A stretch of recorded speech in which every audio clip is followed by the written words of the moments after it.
1 bulan jelang Joko Widodo lengser, seret saudara Joko Widodo ke penjara pasca lengser.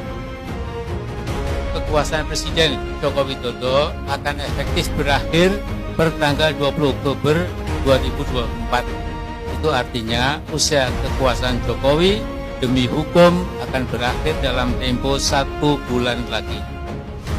Sepanjang menjabat sebagai Presiden RI sejak pertama dilantik pada tanggal 20 Oktober 2014 hingga jelang lengser 20 Oktober 2024, Saudara Joko Widodo telah banyak melakukan kejahatan dan menerbitkan berbagai kebijakan yang zalim terhadap rakyat.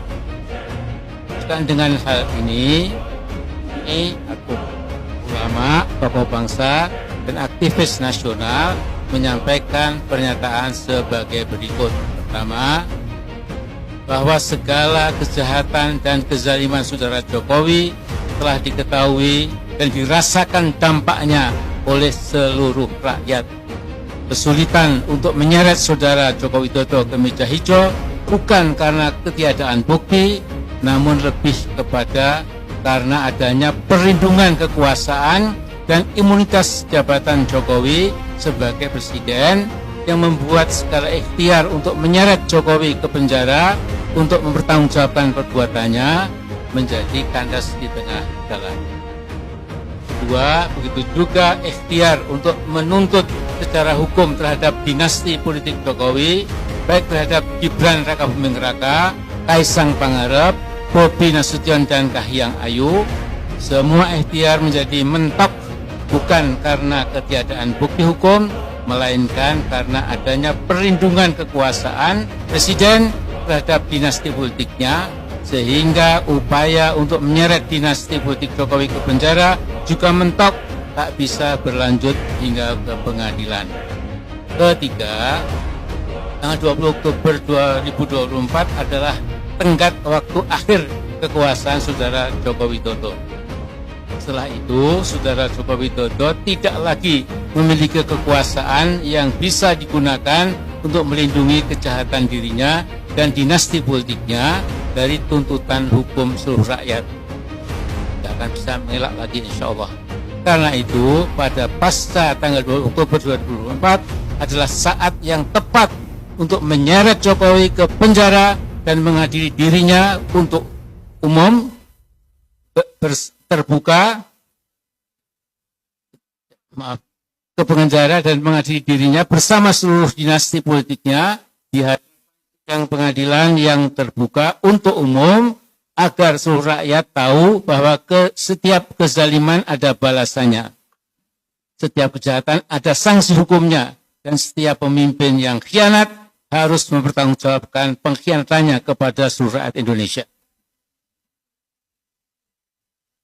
Keempat, sejumlah kejahatan dan kezaliman saudara Joko Widodo termasuk tetapi tidak terbatas pada kasus ijazah palsu Jokowi, kasus kebohongan mobil SMK, kasus pembantaian kilometer 50, kasus tragedi Kanjuruhan, kasus tragedi 894 KPPS yang mati pada pemilu 2019, kasus perampasan tanah rakyat berdalih PSN di Rempang, kasus perampasan tanah rakyat di berdalih PSN di PIK. 2.